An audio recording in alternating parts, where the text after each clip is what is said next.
নমস্কার, আরও একটা গুরুত্বপূর্ণ আপডেট নিয়ে চলে এলাম। অন্নপূর্ণা যোজনার ফর্ম ফিল আপ প্রকাশিত হয়ে গেল। কিভাবে ফর্মটা ফিল আপ করবেন স্টেপ টু স্টেপ একদম অপশান ধরে ধরে বুঝিয়ে দেবো। অন্নপূর্ণা যোজনার পিডিএফ ফাইল অর্থাৎ ফর্মটা ডাউনলোড করে নিলাম। এখানে কি বলেছে এক এক করে আপনাদের সামনে বুঝিয়ে দিচ্ছি। অন্নপূর্ণা যোজনার পারিবারিক তথ্য সংগ্রহের ফর্ম। প্রতিটি বিভাগে স্পষ্টক্ষেত্রে টিক বা চেকবক্সের বিকল্প এবং নির্দেশাবলী রয়েছে। প্রতিটি চেকবক্স ও ক্ষেত্র পরিষ্কারভাবে চিহ্নিত করা হয়েছে। আবেদনকারী এবং যাচাইকারী কর্মকর্তাদের জন্য প্রয়োজনীয় নির্দেশাবলী প্রদান করা হয়েছে। প্রতিটি বিভাগ পূরণ করা কিন্তু বাধ্যতামূলক, অর্থাৎ যা যা ফর্মে অপশান দিয়েছে সেগুলো প্রত্যেকটা ফিল আপ করতে হবে, পরিষ্কারভাবে বলেছে। এখানে পারিবারিক পরিচয় বিভাগ ক্ষেত্র দিয়েছে, বিকল্প ইনপুট দিয়েছে, আর সঠিক হলে টিক চিহ্ন দিতে বলেছে। আচ্ছা, এরপর পরিবারের প্রধানের নাম চেয়েছে, অর্থাৎ পরিবারের প্রধানের নাম, যার বাবা গার্জেন আছে তার বাবার নাম এখানে কর্তার নাম লিখতে হবে। ঠিক আছে, পুরো নাম এখানে লিখতে হবে। আধার কার্ড অনুযায়ী লিখতে হবে, আধার কার্ড অনুযায়ী লিখতে হবে। ঠিক আছে, জন্ম তারিখ, দিন, মাস, বছর এটা লিখে দিতে হবে। পরিবারের প্রধানের লিঙ্গ, অর্থাৎ ছেলে না মেয়ে সেটা লিখতে পারে, পুরুষ না মহিলা বা অন্যান্য সেটা লিখতে হবে। এরপর পরিবারের প্রধানের আধার নাম্বার, পরিবারের প্রধানের আধার নাম্বার সেটা লিখে দিতে হবে। আর ডিজিটাল রেশন কার্ডের পারিবারিক আইডি যদি থাকে তাহলে এখানে লিখতে হবে, যদি না থাকে লেখার দরকার নেই। পরিবারের সদস্য সংখ্যা কতজন সেটা সংখ্যায় লিখতে হবে, সেটা সংখ্যায় কারোর 5 থাকতে পারে, কারোর 10 থাকতে পারে, যে যার সংখ্যাটা লিখে দেবেন এইভাবে। আচ্ছা, ঠিকানা, স্থায়ী ঠিকানা লিখতে বলেছে, স্থায়ী ঠিকানা লিখতে হবে। আপনার একদম village, post, PS, district, pincode দিয়ে একদম পারমানেন্ট স্থায়ী ঠিকানা লিখতে হবে। আচ্ছা, যোগাযোগের নম্বর, বিশেষত পরিবারের প্রধানের পরিবারের যে হেড আছে তার নাম্বার এখানে দিতে বলছে, আধার নাম্বার সংযুক্ত মোবাইল নাম্বার। ঠিক আছে, এরপর যেটা বলছে নাম, জন্ম তারিখ, লিঙ্গ, পরিবারের প্রধানের সঙ্গে সম্পর্ক, আধার নাম্বার, পরিবারের সকল সদস্যের। আচ্ছা, এখানে সকল সদস্যদের নাম্বার চেয়েছে। অন্নপূর্ণা যোজনার জন্য আবেদন করা হচ্ছে, অবশ্যই এখানে হ্যাঁতে টিক মার্ক দিতে হবে। আচ্ছা, পরিবারের প্রধানের যেটা প্রধান, যে পরিবারের প্রধান হবে তার নামটা আগে লিখতে বলছে। ঠিক আছে, এখানেই একটা কনফিউশন হচ্ছে, এই ফর্মটার অনেক তথ্য কিন্তু ভুল আছে।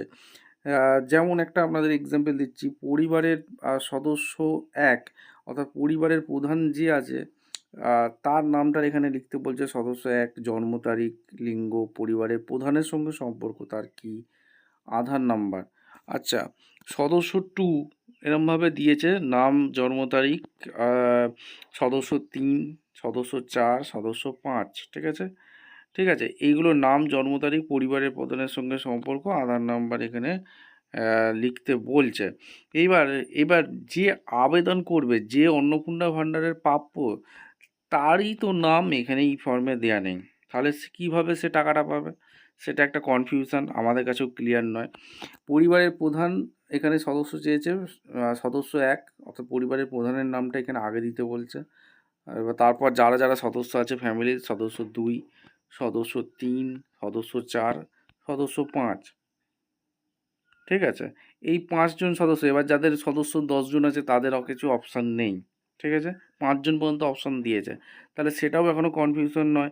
আবেদনকারীর নাম কোথায় লিখতে হবে সেটা কনফিউশন নয়, খালি সদস্যর নাম চেয়েছে, এগুলো একটা কনফিউশনের ব্যাপার। পরিবারের প্রধান এবং পরিবারের সকল প্রাপ্তবয়স্ক সদস্যর ব্যাঙ্ক অ্যাকাউন্ট। আচ্ছা, এখানে বলেছে পরিবারের প্রধান এবং পরিবারের যারা সদস্য আছে, বাবার যদি গার্জেন হয়ে থাকে তাদের ফ্যামিলির, তাহলে এখানে কর্তার এখানে প্রথমে ব্যাঙ্ক অ্যাকাউন্টটা দিতে হবে, তার bank account, IFC code, bank account এবং সদস্য 1, তার স্ত্রী, যে ছেলে মেয়ে যদি থেকে থাকে তাহলে সদস্য 1, সদস্য 2, সদস্য 3 করে 5 পর্যন্ত দিয়েছে।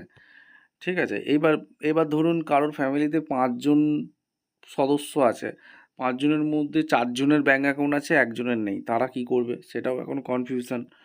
তারা কি দেবে না দেবে না সেটাও এখনও এখানে কিন্তু ইনপুট দেয়নি। এবার হচ্ছে বিকল্প ক্ষেত্রে অ্যাকাউন্ট নম্বর, আইএফএসসি কোড এগুলো কিন্তু দিতে বলেছে। আচ্ছা, এরপরে বলেছে এপিক, এইচওপি এবং সকল প্রাপ্তবয়স্ক ভোটার তালিকার অংশ দিতে বলছে। এপিক নাম্বার দিতে বলছে, সদস্য 1, সদস্য 2 এরমভাবে 5টা দিয়েছে, আপনারা দেবেন। আচ্ছা, বিভাগ আপনারা জেনারেল কাস্ট আছেন নাকি এসসি, এসটি, ওবিসি সেটা দিয়েছে, টিক মার্ক দিতে বলছে। আচ্ছা, রেশন কার্ড বা খাদ্য পদ্ধতি কি পান কি না সেটা কি দিতে বলছে। ডিজিটাল রেশন কার্ড আছে হ্যাঁ কি না সেটা দিতে বলছে। যদি হ্যাঁ হয় তবে কার্ডের ধরন উল্লেখ করুন। যদি ডিজিটাল রেশন কার্ড পান কিনা সেটা যদি অনেকে AY SPHH RKSY2 PHH RKSY1 ভর্তুকিহীন কে কোন রেশন কার্ড পাস সেটা কিন্তু টিকমার্ক দিতে বলেছে। পরিবারেরটি রেশন দোকান থেকে মাসিক রেশন তুলছে কি না সেটা বলেছে হ্যাঁ কি না। আচ্ছা, বাড়ির ধরন আপনার বাড়িতে কি 3 বা তার বেশি পাকা ঘর রয়েছে হ্যাঁ কি না দিতে বলেছে। পারিবারিক জমির মালিকানা যদি জমি থেকে থাকে হ্যাঁ কি না। যদি থেকে থাকে রেজিস্ট্রেশন নথি, মিউটেশনের কপি এবং এখানে এইগুলো রেকর্ড কপি দিতে বলছে। যদি জমি থেকে থাকে জমির পর্চা, দলিল সমস্ত কিছু এখানে কিন্তু কপি দিতে বলছে, অর্থাৎ জমা করতে বলছে। খুব একটা ইন্টারেস্টিং বিষয়। এগুলো কেন চাইছে সেটা এখনও পর্যন্ত ক্লিয়ার নয়। সরকার যদি কোনো পরবর্তী ঘোষণা করে এই কনফিউশনগুলো দূর করে তাহলে বোঝা যাবে। পরিবারের সকল সদস্যের মোট জমির পরিমাণ শতকে শতক দিতে বলছে। রেজিস্ট্রেশন নথি, সর্বশেষ জমির নথি এখানে চাইছে। আচ্ছা, 4 নম্বর বলেছে আপনি যদি যানবাহন, কি বলেছে আপনাদের সামনে রাখছি, যানবাহন আপনি পরিবারের কোনো সদস্য কি অবাণিজ্যিক মোটর চালিত 4 চাকার গাড়ি আছে, যদি থেকে থাকে হ্যাঁ, যদি না থেকে থাকে না। যদি হ্যাঁ হয় তবে গাড়ির সংখ্যা উল্লেখ করতে বলছে, গাড়ির রেজিস্ট্রেশন নাম্বারও চাইছে। আচ্ছা, গাড়ি, জিপ, ট্র্যাক্টর অন্তর্ভুক্ত বলে যদি হ্যাঁ হয় মডেল নাম্বারও দিতে বলছে। আচ্ছা, পরিবার ভিত্তিক সদস্যের স্বাস্থ্য বিমা পান কি না সেটা যদি হ্যাঁ না হয় নাতে টিক দেবেন, যদি হ্যাঁ হয় হ্যাঁতে টিক করবেন। আর যদি হ্যাঁ হয় তবে সরকারি বা বেসরকারি বিমার অঙ্ক এবং প্রিমিয়ার বিবরণ সব উল্লেখ করতে বলছে। ঠিক আছে, যদি কেউ স্বাস্থ্যসাথী পায় তার কত টাকা পায় সেইগুলো কিন্তু সদস্য 1, সদস্য 2, সদস্য 3, সদস্য 4 করে দিতে বলছে।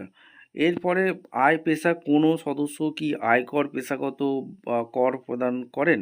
প্যান, পিট্যাক্স আছে? এখানে যদি থেকে থাকে তাহলে হ্যাঁ করবেন, যদি না থেকে থাকে না করবেন। পরিবারের সদস্যের প্যান কার্ড যদি থাকে এখানে টিক মার্ক দেবেন। প্রত্যেক সদস্যের প্রথম গার্জেনের প্যান কার্ড, তারপর সদস্য 1, সদস্য 2, 3, 4, 5 করে দেবেন। আর যদি না থেকে নাতে টিক দেবেন।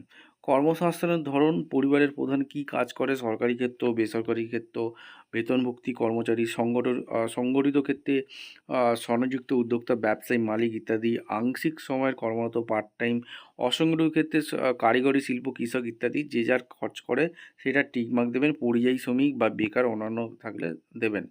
সদস্য 1, তারপরে এখানে ছেলে মেয়ে যা যা থাকবে সেগুলো কিন্তু দিতে বলছে। সরকারি ক্ষেত্রে, বেসরকারি ক্ষেত্রে, অসংগঠিত, পরিযায়ী শ্রমিক, বেকার যা যা কাজ করে সেগুলো টিকমার্ক দিতে বলছে। আচ্ছা, এগুলো বোঝাতে পেরেছি। এরপর 4 নম্বর পয়েন্টে বলেছে পরিবারের স্বীকৃত প্রাপ্তবয়স্ক সদস্যের সংখ্যা এবং পরিবারের অস্বীকৃত প্রাপ্তবয়স্ক সদস্যের সংখ্যা কত। স্বীকৃত প্রাপ্তবয়স্ক সদস্য অর্থাৎ যারা শিক্ষিত, সেখানে বলেছে অশিক্ষিত হলে কতজন, যারা পড়াশোনা জানে না। পরিবারের সকল শিক্ষিত প্রাপ্তবয়স্ক সদস্য সর্বোচ্চ শিক্ষাগত যোগ্যতা প্রদান করতে বলেছে। আচ্ছা, এখানে শিক্ষাগত যোগ্যতাও প্রদান করতে বলেছে। আচ্ছা, পরিবারের প্রধানের যে আছে তার শিক্ষিত না অশিক্ষিত, সর্বোচ্চ শিক্ষাগত যোগ্যতা। এইবার অনেকেই কোশ্চেন, কেউ যখন মাধ্যমিক পাস করেছে সে শিক্ষিত না অশিক্ষিত সেইটা ক্যাটাগরি বোঝা যাচ্ছে না। কেউ 8 পাস করেছে তাকে শিক্ষিত বলা হবে না অশিক্ষিত বলা হবে সেটাও কোনো এই ফর্মে উল্লেখগত নেই। আচ্ছা, এরপরে যেগুলো আপনাদের এক এক করে ক্লিয়ার করছি, এগুলো সদস্য 5 পর্যন্ত দেবেন। এবার যদি বলেছে 5 নম্বর পয়েন্টে কোনো সদস্য কি কোনো সাংবিধানিক পদ, মন্ত্রী, সাংসদ, বিধায়ক, পৌরস্থানীয় সংস্থা এবং পঞ্চায়েত সংস্থার প্রাক্তন বর্তমান ধারক, যদি মন্ত্রী হয়ে থাকে পৌর সংস্থা তাহলে এই ফর্মটা সাধারণ মানুষের জন্য নয়, এই এই কলমটা নাতে করে দেবেন। কোনো সদস্য কি সরকারি পেনশনভোগী, যদি পেনশনভোগী হয়ে থাকে তাহলে তো টাকা পাওয়া যাবে না, অবশ্যই না হতে করবেন। কোনো সদস্য কি জিএসটি অধীনে নিবন্ধিত আছেন, যদি জিএসটি থেকে থাকে হ্যাঁতে দেবেন, যদি না থেকে থাকে না হাতে দেবেন। পারিবারিক মোট বার্ষিক আয় কত অঙ্কে, পারিবারিক অর্থাৎ ফ্যামিলির বার্ষিক আয় চেয়েছে, অর্থাৎ আপনার ফ্যামিলি থেকে কত উপার্জন হয় মাসে, বার্ষিক, বছরে, সেটা অঙ্কে লিখতে বলেছে। কেউ 1,00,000 টাকা, 2,00,000 টাকা, যে যার আয় হয় সেটা লিখে দেবেন। আচ্ছা, এরপরে বলেছে CA আবেদন বর্তমান অবস্থান যদি থেকে থাকে সেটা দিতে বলেছে, পরিবারের প্রধানের প্রযোজ্য নয়। এখানে যাদের SR সি এর অবশ্যই কিন্তু আবেদন করা হয়েছে, যদি হ্যাঁ হয় আবেদন নাম্বার চেয়েছে, যাদের নেই তাদের প্রযোজ্য নয়, এখানে টিক মার্ক দিয়ে দেবেন। ঠিক আছে। এরপরে অন্যান্য কিষাণ ক্রেডিট কার্ড বা কিষাণ ক্রেডিট কার্ড, যারা মৎস্যজীবী ক্রেডিট কার্ড এইসব যদি পেয়ে থাকে, তাহলে পরিবারের প্রধান 1, 2, 3, 4 করে থেকে থাকে যে দেবেন।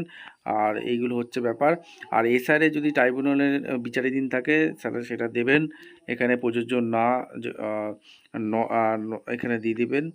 আর তারপর বলেছে সামাজিক মর্যাদা নির্ভরশীল ব্যক্তিগত শিশুদের বিবরণ চেয়েছে।